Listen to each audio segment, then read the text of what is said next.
Hello friends, welcome back to my YouTube channel magic classes. आज हम आपके लिए कक्षा 10वीं का मॉडल सेट 5 इंग्लिश का लेकर के आया हूँ। तो चलिए वीडियो को शुरू करते हैं। देखिए फर्स्ट में क्या दे रखा है कि read the passage carefully and select the best possible answer. Passage को ध्यानपूर्वक पढ़ना है और जो बेस्ट पॉसिबल ऑप्शन रहेगा उसी को जो है हमको सेलेक्ट करना है। तो चलिए पढ़ लेते हैं। क्या है? Coffee and T R favourite hot drink of people in all part of the world. यानी दुनिया के सभी भागों के लोगों के लिए क्या है? Coffee and tea favourite hot drink है।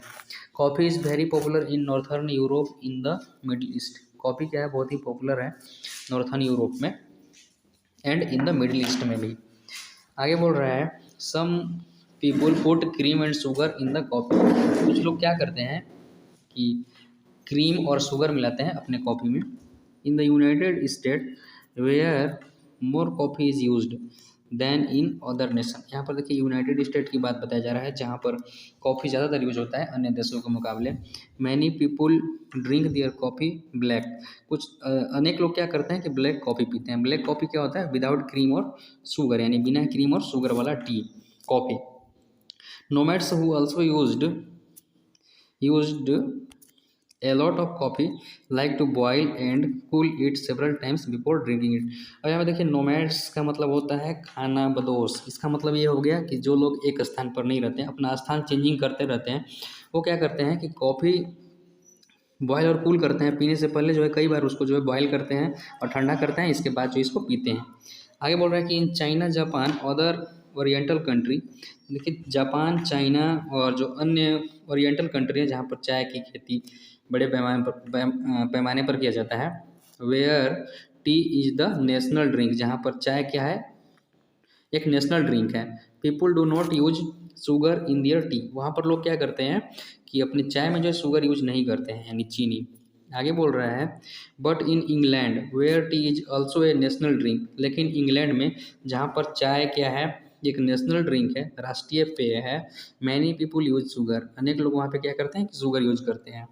आगे बताया जा रहा है कि most people want their tea and coffee very hot. अधिकांश लोग क्या करते हैं कि अपने जो है ना गर्म टी और कॉफ़ी लेना पसंद करते हैं। But many American drink iced T and sometimes ice coffee specially in summer. तो पैसेज को आप लोग ध्यानपूर्वक पढ़ लीजिएगा। चलिए क्वेश्चन को देखते हैं। What is black coffee? तो पैसेज में हम लोग पढ़े थे कॉफ़ी क्या आता है? Coffee without cream and sugar, उसको जो है ब्लैक कॉफ़ी बोला जाता है। अगर बोल रहा है when do Americans drink ice coffee, यानी अमेरिकन्स क्या करते हैं कि आइस कॉफ़ी कब पीते हैं? तो इन समर। नेक्स्ट है which drink is very popular in northern Europe. Northern Europe में कौन सा ड्रिंक ज़्यादा फेमस है? तो चलिए इसका ऑप्शन आपका जो है ना ए सही हो जाएगा, कॉफ़ी। नेक्स्ट 4 वाला देख लेते हैं। What is special in coffee drinking for nomads. Nomads के लिए कॉफ़ी ड्रिंकिंग करना मतलब क्या स्पेशल होता है? तो they like to drink it after boiling and cooling several times. Select the opposite antonyms of hot and most. तो hot और एंड मोस्ट का जो है ऑपोजिट हो जाएगा cold and least.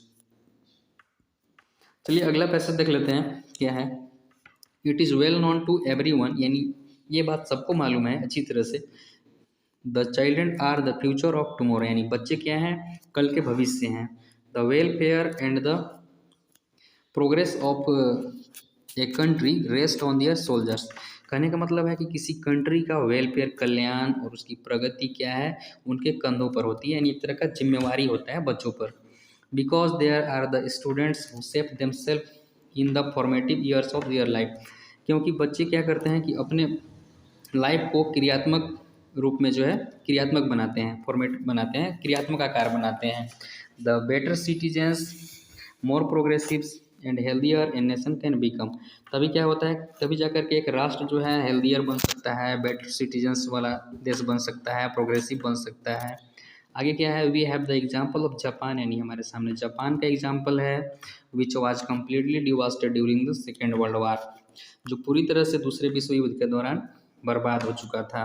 They had to present the spirit of discipline in every field. उनको क्या करना पड़ा कि जो है सभी क्षेत्र में डिसिप्लिन जो है दिखाना पड़ा, प्रेजेंट करना पड़ा। They had to put an end of to their strikes, यानी उन्हें अपनी हड़तालें ख़त्म करना पड़ा, प्रदर्शन, आंदोलन, और कॉन्टेजियस सोशल्स एविल्स, यानी छुआछूत जो समाज में भेदभाव होता है ना, उससे जो है ख़त्म करना पड़ा। They had to yoke them self to difference constructive work in case they had continue to waste their time and energy in useless pursuits, they would have been proceeding towards the darkest future of the country। चलिए passage तो हो गया मेरा, question देख लेते हैं क्या दे रखा है। क्वेश्चन पढ़ते हैं, who is the future of tomorrow according to the passage, यानी पैसेज के अकॉर्डिंग कल के भविष्य कौन है, तो चिल्ड्रेन बच्चे हैं।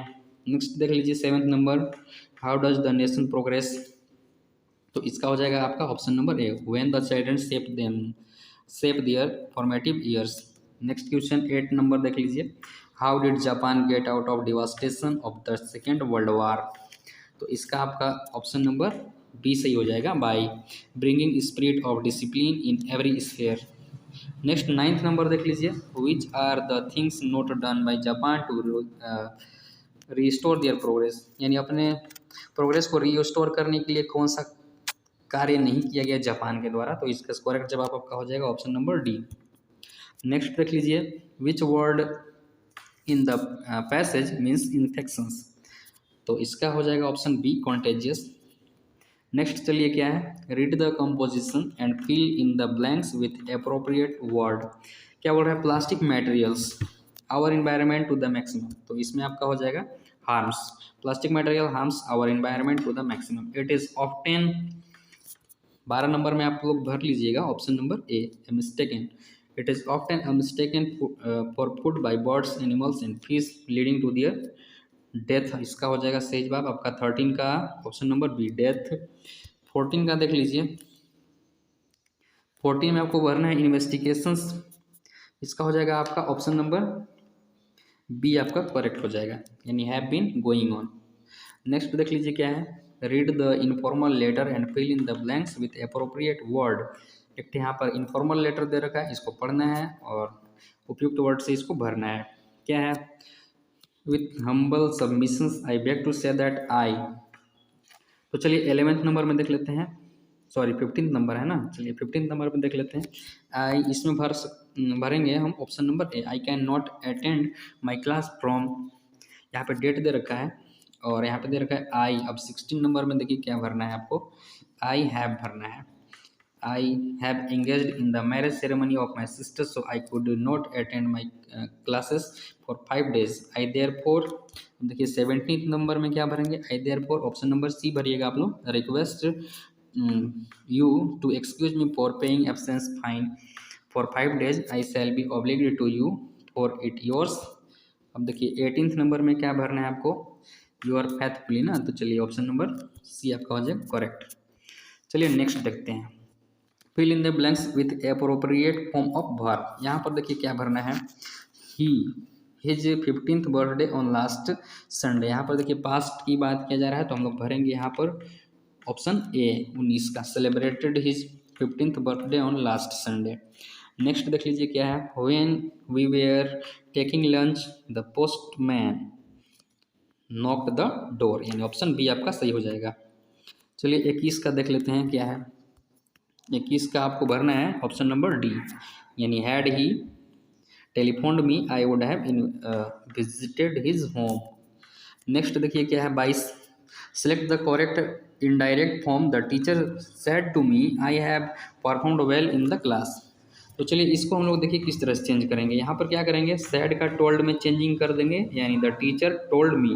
अब आई किसके अकॉर्डिंग चेंज हो जाएगा, सब्जेक्ट के अकॉर्डिंग चेंज होता है, यानी टीचर के अकॉर्डिंग चेंज हो जाएगा, तो यहाँ पर टीचर के लिए हम लोग प्रोनाउन यूज करेंगे ही, हैव को हैड में चेंज कर लेंगे और बाकी जो है सेम रहेगा। कहने का मतलब ये हो गया द टीचर टोल्ड मी, ये हो जाएगा द ऑप्शन नंबर आपका ये हो जाएगा, कौन सा हो जाएगा, the teacher told me that he had performed well in the exam, यानी ऑप्शन नंबर सी। चलिए नेक्स्ट देख लेते हैं 23 का, select the correct indirect form, Gandhi sad honesty pays in the long run, यहाँ पर देखिए ये जो दे रखा है आपका, ये जो है यूनिवर्सल ट्रूथ है, तो इसका हो जाएगा Gandhi said that honesty pays in the long run, यानी Gandhi said that honesty pays in the long run, यानी ऑप्शन नंबर बी आपका सही हो जाएगा। चलिए नेक्स्ट देखते हैं। देखिए आपका ए लेटर टू गॉड से लिया गया है ये पैसेज, चलिए इसको पढ़ लेते हैं। All through the night Lencho thought only of his one hope. देखिए पूरी रात लेंचो जो है सोचता रहा, only of his one hope, एक ही उसको आशा थी, द हेल्प ऑफ गॉड यानी भगवान की मदद।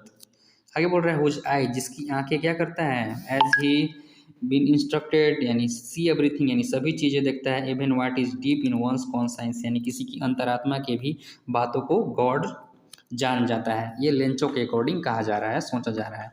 आगे बोल रहा है कि Lencho was an ox of a man. An ox of a man करने का मतलब है कि वो हार्ड वर्किंग पीपुल था।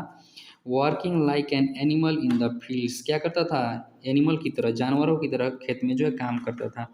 But still he knew how to write, लेकिन फिर भी वह लिखने पढ़ने जानता था। द फ्लोइंग संडे यानी आने वाले संडे को दिन एट डे ब्रेक करने का मतलब है कि सुबह के टाइम ही began to write a letter, उसने एक पत्र लिखना प्रारंभ, वो पत्र लिखना शुरू करता है, which he himself would carry to town यानी वो खुद क्या करेगा, उसको शहर लेके जाएगा, and place in the mail यानी मेल बॉक्स में उसको डालेगा। It was nothing less than a letter to God, ये कुछ नहीं था, वो उसमें केवल भगवान के पास पत्र जो है लिखा गया था। चलिए नेक्स्ट पढ़ लेते हैं, क्वेश्चन क्या दे रखा है। देखिए क्वेश्चन है what was the last hope of Lencho, यानी लेंचो की आखिरी आशा क्या थी, तो हेल्प फ्रॉम गॉड यानी भगवान से मदद की आशा थी उसे। नेक्स्ट क्या है, लेंचो वाज एन इलेट, नेक्स्ट क्या है क्वेश्चन देख लेते हैं 25 number. Lencho was an ox of man, how does this state, what does this statement means. कहने का मतलब है कि Lencho was an ox of man, यानी कहने का मतलब है कि वो हार्ड वर्किंग पीपुल था, इसका मतलब क्या है, तो देख लीजिए लेंचो वाज एन इलिटरेट, तो हार्ड वर्किंग मैन नहीं हो जाएगा ना, Lencho was work hard working man, परिश्रमी व्यक्ति था। नेक्स्ट देख लेते हैं 26, to whom did Lencho write a letter, यानी लेंचो किसको पत्र लिखा था, तो भगवान को यानी गॉड को। Which word in the passage means Saul, इसका हो जाएगा कॉन्सेंस। चलिए नेक्स्ट क्या है, पैसेज दे रखा है, इसको आप लोग पढ़ लीजिएगा ध्यान से, डायरेक्ट हम क्वेश्चन आपको करा दे रहे हैं, क्वेश्चन आंसर। 28 क्या है, name the poem from which the extract has been taken. तो देखिए ये जो आपका पैसेज है ये आपका लिया गया है, किससे लिया गया है, आपका फायर एंड आइस से लिया गया है। चलिए नेक्स्ट देख लेते हैं 29 क्या है, name the poet who has composed this poem, यानी इस पोएम को जो है कौन से कवि लिखे हैं, तो रॉबर्ट फ्रॉस्ट लिखे हैं। How will the world come to an end according to the above extract, तो इसका चलिए ऑप्शन सही आपका हो जाएगा ऑप्शन नंबर सी।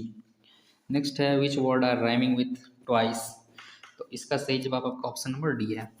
नेक्स्ट चलिए देख लेते हैं 32, what destroyed the paddy crop of Lencho, यानी लेंचो की जो पैडी क्रॉप था उसे कौन बर्बाद कर दिया था, तो हैवी हेलस्टोन यानी ओलावृष्टि ने। Who was the first black president of South Africa, तो नेल्सन मंडेला आपका हो जाएगा। Why was the seagull afraid to fly, it was his first flight, क्योंकि उसकी वो पहली उड़ान थी इसलिए वो डर रहा था ना। नेक्स्ट है why does the narrator say the paper has more patience than people, लेखक क्यों कहता है कि पेपर में जो ज़्यादा धैर्य होता है लोगों की अपेक्षा, तो इसका सही जवाब का हो जाएगा option C, one can write anything at any length on paper. Next देखिए क्या है, who is responsible for Tricki's poor health, यानी ट्रिकी की जो पुअर हेल्थ था यानी हेल्थ जो खराब था उसकी जिम्मेदार कौन था, तो मिस्टर पंपरी। नेक्स्ट देख लीजिए what is the lesson we learn from the story a triumph of surgery, तो इसका हो जाएगा excess of anything is always bad, यानी किसी चीज़ का जो अति होता है ना वो बहुत खराब होता है। और दिस देख लीजिए why was it a temptation to keep Tricky as a permanent guest, तो इसका आपका हो जाएगा they were enjoying eggs wine and brandy. चलिए देख लेते हैं 39, who is Anil's in the story the thief's story, तो इसमें अनिल क्या था, एक राइटर था। Why does the thief decided to steals Anil's money, तो इसका आपका हो जाएगा ऑप्शन नंबर सी करेक्ट।